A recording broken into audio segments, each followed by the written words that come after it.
Ekonomi Indonesia saat ini sedang lesu. Nilai rupiah semakin jatuh, di mana katanya ini berpotensi melampaui krisis moneter tahun 98. Dan gak cuma itu, banyak juga karyawan yang kena PHK belakangan ini. Ditambah lagi nyari kerja juga udah semakin susah karena kita harus bersaing dengan para TNI. Ya bang, ampun bang. Ngomong apa kamu tadi lanjutin? Jadi kamu gak setuju TNI menjabat? Ah bapak, bercandanya bisa aja. Kan tentu saja saya ini orangnya mendukung penuh RUU perampasan aset. Nah, jadi itu tadi adalah contoh kalau kita hidup di zaman Orde Baru ya. Mana mungkin sekarang kayak gini ya guys ya. Kalau kata Om Deddy mah demi fungsi TNI itu udah mati, udah dikubur ya.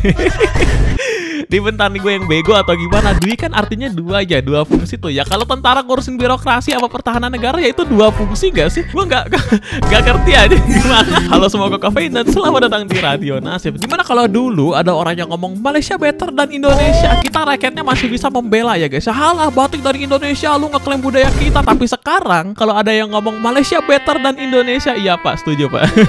Jadi ya buat kalian yang belum tahu nih, dari timeline gue lihat kok makin kesini Indonesia makin parah ya. Kalian ngerasain gak sih ya, kebutuhan pokok semakin mahal, nilai mata uang kita juga semakin menurun dan hampir menyentuh nilai rupiah pada waktu krisis moneter 98. Hal ini mengakibatkan daya beli masyarakat juga makin menurun gitu. Tapi ya pemerintah kita peduli apalah sama daya beli ya kan. Yang penting apa? Yang penting makan siang kan.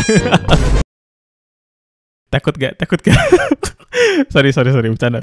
Enggak ya, makan siang gratis itu bagus kok ya. Anak-anak bisa jadi pinter karena gizinya tercukupi ya guys. Sehingga kelak saat mereka besar nanti pas udah kerja, nggak jadi deh kan, nggak ada lapangan pekerjaan. Jadi ya kita balik lagi, ekonomi Indonesia saat ini tuh lagi gak enak ya guys ya. Dan hal ini bisa secara gampang kita lihat dari jumlah arus mudik tahun 2025 yang menurun 24%, yang mengakibatkan perputaran uang pada masa libur lebaran itu turun. Loh kok bisa bang? Itu gara-gara ekonomi ya, karena apa lagi anjir ya. Libur udah diperpanjang sama pemerintah, diskon tarif tol juga udah tuh dapat tuh 20% ya. Ya berarti orang-orang alasan gak mudiknya itu antara gak punya uang atau dia punya uang tapi kondisi keuangannya memaksa dia untuk tidak mudik gitu kan. Solusi pemerintah apa bang? Elah. Harga cabai naik, solusinya jangan kebanyakan makan pedas. Cok, gue suka banget negara ini cok. Biaya pendidikan mahal, gak usah sekolah ya.